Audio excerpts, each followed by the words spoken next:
So hello guys, आज मैं travel कर रहा हूँ इंडिया से थाईलैंड। मैंने सबसे पहले अपने करेंसी को एक्सचेंज करवाया यूएस डॉलर में। मुझे रेट अच्छा मिला यहाँ से। आप भी अगर दिल्ली में रहते हो तो आप यहाँ से अपने करेंसी को एक्सचेंज करवा सकते हो। सेकेंड, उसके बाद मैं गया कुछ कपड़े वगैरह ख़रीदने, बिकॉज मेरे पास कपड़े नहीं थे ट्रैवल करने के लिए।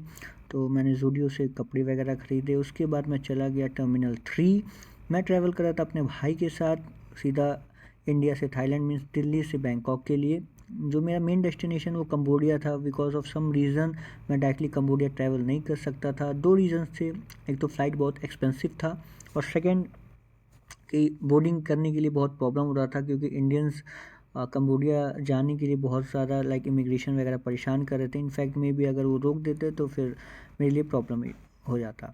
तो मैं सबसे पहले टर्मिनल 3 पहुंचा बोर्डिंग करवाने के लिए। बोर्डिंग करवाने के बाद मुझे कस्टम वगैरह कस्टम्स ने मुझे रोका। कस्टम वगैरह के कुछ सवाल वगैरह थे, वो मुझे क्लियर करने के बाद मैं चला गया अपने गेट की तरफ।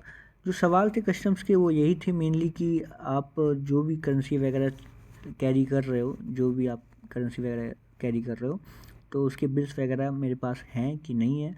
मेनली यही सब सवाल थे। और मेरे साथ बहुत लोग थे वहाँ पे, इंडियंस भी थे, फॉरेनर्स भी थे, जिनसे सवाल वगैरह पूछा गया। बाकी इमिग्रेशन बहुत स्मूथ था दिल्ली का। क्लियर करने के बाद मैं चला गया अपने गेट की तरफ। बाकी मैंने आपको बता दिया था कि मैं कंबोडिया मेनली मुझे ट्रैवल करना था, बट रीजंस जो भी थे, मैं सबसे पहले थाईलैंड ट्रैवल कर रहा हूँ। और थाईलैंड का वीज़ा ऑन अराइवल है जो कि फ्री ऑफ कॉस्ट है, तो मेरे लिए बहुत ईजी था। तो मैंने कनेक्टिंग फ़्लाइट नहीं लिया, सीधा मैं पहले थाईलैंड चला गया। 1-2 दिन स्टे करने के बाद मैं कंबोडिया ट्रैवल करूँगा।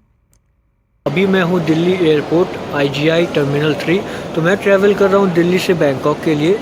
जो मेरा प्लान था बेसिकली वो था कि दिल्ली से मैं डायरेक्टली कंबोडिया के लिए ट्रैवल करूँ। और लास्ट टाइम मैंने फैब में ट्रैवल किया था थाईलैंड, बट कुछ ऐसे रीजंस थे इंडियंस के लिए कंबोडिया में कि बहुत ऐसे न्यूज़ या यूमर्स कह लो आप, वो आए थे कि इंडियंस को बैन कर दिया गया है कंबोडिया विज़िट करने के लिए। इनफैक्ट दिल्ली से ही वो बोर्डिंग करने नहीं दे रहे हैं। इसके पीछे रीज़न क्या है, मैं इसके लिए भी एक अलग वीडियो बनाऊंगा। मुझे इसका रीज़न भी अच्छा पता है कि भाई क्यों ये चीज़ें हुई हैं, क्योंकि बहुत सारे ऐसे स्कैम्स हुए हैं इस बीच में 2 साल के अंदर अंदर। इसकी वजह से इंडियंस एक तरीके से बदनाम है कंबोडिया में, क्योंकि वहाँ पे जाके कुछ गलत ऐसे वर्क किया उन्होंने, स्कैम किया, जिसके वजह से उनके गवर्नमेंट और इंडियन गवर्नमेंट मिल के दोनों ने एक तरीके से कुछ ऐसे रूल्स लगाए जिसमें इंडियंस को स्टिक किया गया है कि वो कंबोडिया के लिए नहीं आ सकते। बट मैं ट्रैवल कर रहा हूँ फ़िलहाल अभी थाईलैंड के लिए। 2 दिन मैं स्टे करूँगा थाईलैंड, और फिर उसके बाद वहाँ से मैं कंबोडिया के लिए जाऊँगा। मेरा अभी प्लान या टिकट्स मैंने नहीं कर रखे हैं कंबोडिया के लिए। अभी मेरे जो टिकट्स हो रखे हैं वो यहाँ से दिल्ली से बैंकॉक का है। 2-3 दिन बाद मैं ट्राई करूँगा वाया बस या वाया फ़्लाइट मैं ट्रैवल करूँ फ्रॉम फेम कैपिटल, जो कि कंबोडिया का कैपिटल है। तो देखते हैं ये कैसा एक्सपीरियंस रहता है, क्योंकि अगर मैं डायरेक्टली फ़्लाइट करता कंबोडिया के लिए तो हो सकता है मुझे बोर्डिंग करने नहीं दिया जाता। और मैंने जब फ़्लाइट फेयर चेक किया तो अप्रॉक्सीमेटली 27,000 का मतलब एक राउंड का, एक तरफ का मेरा 27,000 का था। और थाईलैंड का जो मैंने अभी बैंकॉक का टिकट किया है वह अप्रॉक्सीमेटली 15 to 16,000 का है, जो कि स्पाइसजेट है। 9 बजे की फ़्लाइट थी, लेकिन फ़्लाइट डिले होने की वजह से 11:30 बजे फ़्लाइट हो गया। कोई बात नहीं। तो अभी 2 घंटे मेरे पास पूरे पड़े हुए एयरपोर्ट पे। जितने भी जो भी एक्सपीरियंस रहेंगे मेरे ट्रैवल से रिलेटेड कंबोडिया या थाईलैंड, तो मैं वो वीडियोस बनाऊंगा और अपने यूट्यूब चैनल पे अपलोड करूंगा। बाकी अभी तो मैं ये इंडियन एयरपोर्ट दिल्ली एयरपोर्ट पे हूँ। 11 बजे की फ़्लाइट है। और एक बहुत बड़ा इंसिडेंस हुआ अभी रिसेंटली मेरे साथ। मैंने जो फ़्लाइट किया था वो रात के 12 बजे के अप्रॉक्सीमेटली मैंने बुक किया था आज के टाइम। फिर प्रॉब्लम क्या हुआ कि जैसे मैंने बोर्डिंग किया तो बोर्डिंग पास तो उन्होंने नहीं दिया। वो मुझे मतलब एक बंदा आया, वो ऑफिसर था या फिर जो भी था एयरपोर्ट का, वो मुझे ले गया कस्टम ऑफिस। मेरा इमिग्रेशन होने के बाद मुझे कस्टम ऑफिस ले जाया गया।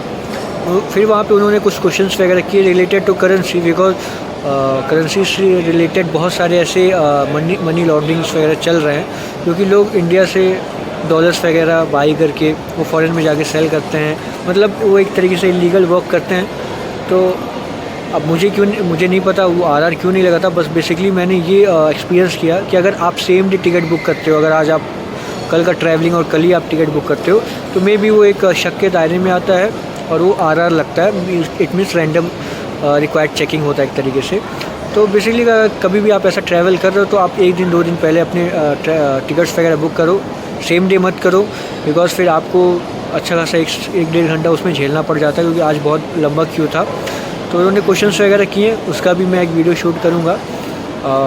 एक ये बहुत इंपॉर्टेंट चीज़ें हैं जो ट्रैवल्स करते हैं अब्रॉड वगैरह। तो ये रहा दिल्ली का IGI एयरपोर्ट, जो कि अभी मैंने तो इमिग्रेशन क्रॉस कर लिया है, सिक्योरिटी क्रॉस कर लिया। अभी फ़िलहाल मैं फूड कोर्ट के पास था, मैंने अपना खाना वगैरह खाया, क्योंकि स्पाइस जेट में खाने का कोई ऑप्शन नहीं होता है, होता भी है तो बहुत एक्सपेंसिव होता है और टेस्टलेस होता है, तो मैं फ़्लाइट के अंदर नहीं खाता हूँ। बेसिकली ये लॉन्च जो सामने आप देख रहे हो वो लॉन्च है, ठीक है।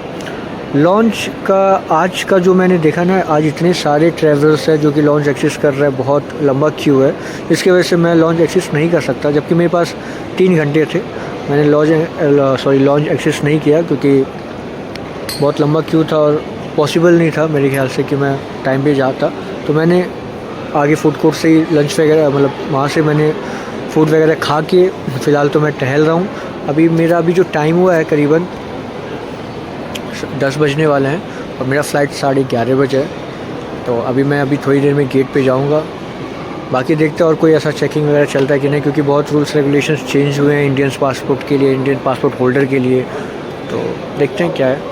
बाकी ये रहा जो फूड कोर्ट है, उसके सामने आप देख सकते हो, वो सामने फूड कोर्ट है। वहाँ पे जब आप आते हो तो यहाँ से एंट्रेंस करोगे, अंदर आओगे, सामने जो गेट है वहाँ से आप गेट की तरफ बढ़ते हो, 1 to 18 जो भी 36 तक गेट्स हैं यहाँ पे टर्मिनल्स के, वो आप वहाँ से जाते हो। तो इसके बीच में बहुत बड़ा ऐसा एरिया बनाया गया है, सिटिंग एरिया भी है, फूड कोर्ट एरिया भी, वहाँ से लाइन से फूड कोर्ट है, वहाँ सामने स्पा है, ये लॉन्च है। तो बेसिकली लॉन्च इतना भीड़ क्यों है, क्योंकि मैंने भी लास्ट टाइम जब लॉन्च एग्जिस्ट किया था तो मुझे पता चला कि अगर आपके पास क्रेडिट कार्ड है तो ₹1 में आप लॉन्च एक्सेस कर सकते हो, अनलिमिटेड खा सकते हो, रेस्ट कर सकते हो। तो बहुत सारे ऐसे बेनिफिट्स हैं, तो बेसिकली सब लोग ही करेंगे और अच्छी चीज़ें भी हैं। तो यहाँ पे लॉन्च है। बाकी ये तो कुछ एरिया पहले कुछ था यहाँ पे, इससे पहले जब मैं ट्रैवल कर रहा था, बाकी अभी एकदम खाली सा हो गया है, बोर्ड लगा के इसको कवर किया गया है। अभी आप देख सकते हो कितने अच्छे यहाँ पे LED पैनल्स वगैरह चल रहे हैं, कुछ हमारी पुराने हिंदू धर्म से रिलेट करते ये चीज़ें, जो हिंदू होगा उनको पता होगा इसके बारे में।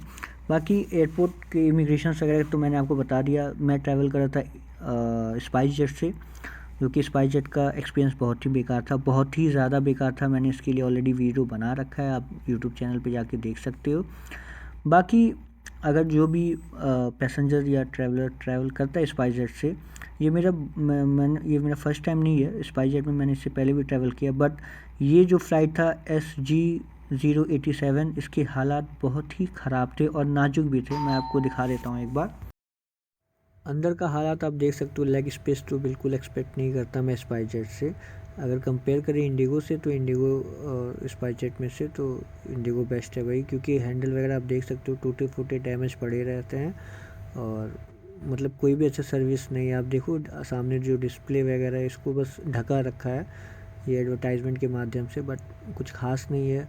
और जहाँ मेरा सीट था बहुत ही आवाज़ वगैरह आता। थाईलैंड पहुँचने के बाद मैं सबसे पहले सिम कार्ड वगैरह मैंने वहाँ पे बाई किया, उसके बाद अपना इमिग्रेशन मैंने क्लियर किया। तो मैं एक इमिग्रेशन के बारे में एक बता देता हूँ। थाईलैंड में फास्टैग का सर्विस है, आप 200 बाट अगर 200 बाट या फिर इंडियन करेंसी 500 रुपीज़ होता है। आप इतना पे करके विदाउट एनी क्वेश्चनिंग, आपसे कोई भी क्वेश्चन नहीं करेगा, आप स्मूथली अपना वीज़ा प्रोसेस कर सकते हो। सीधा आपको 200 बाट वहाँ पे करना है और आपको वहाँ से इमिग्रेशन क्लियर कर लेते हैं। बाकी थाईलैंड पहुँचने के बाद मैंने टैक्सी लाइक ग्रैब बुक किया, ग्रैब के थ्रू मैं लाइक ऑनलाइन बुक करके मैं सीधा अपने होटल रूम पे गया।